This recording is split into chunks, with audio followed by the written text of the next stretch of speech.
And we've seen a bit of a transition in you going back to some stuff that we had seen in the past, sort of turning the lights out, the hacker related stuff. What goes into developing something like that and utilizing it on television? I think it's still being developed. It's something that Impact gave me that opportunity to think outside the box. And I'm a guy that likes to recreate myself every couple of years. If you look at all the greats in wrestling, they're not guys who just stayed and did the same thing forever. They're guys that really learned how to evolve over the years. And I think it's one of those things, we're only touching the surface of what that character can be. And hell, one of the things with COVID, I've been beaten down for years with injuries and everything else, kind of got a little out of shape.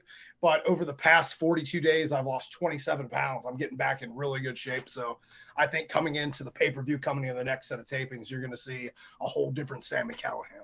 To me, there are so many elements of the hacker. Because like today, if you debuted a guy like The Undertaker, probably ain't going to work. People are going to be It's relevant. Yeah. It's relevant in the world, in the entire world.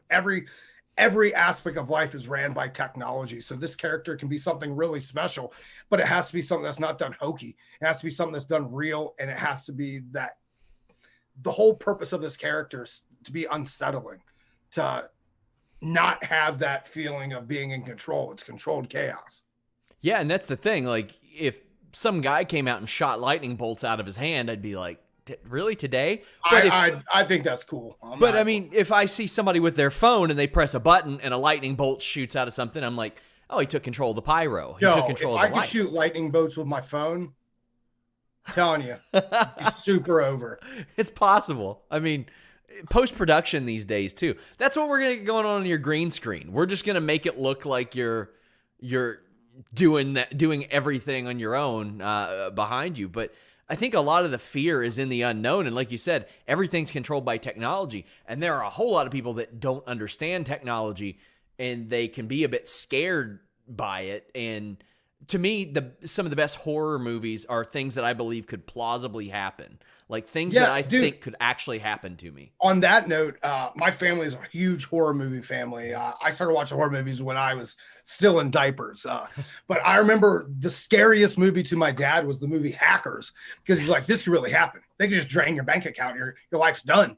Like this is stuff that can happen in real life. If you look at everything in politics right now, all the different hacking scandals, if you look at everything in the celebrity Hollywood scene, like things get out because of hacking. Hacking is a real life thing, and it's something that can be, if done right, extremely big in the world of professional wrestling. Yeah, and as you mentioned, it's like, what can you do to stop it if someone with the capabilities takes that time to focus on you? Got to get a dragon. Yeah, you gotta get a dragon.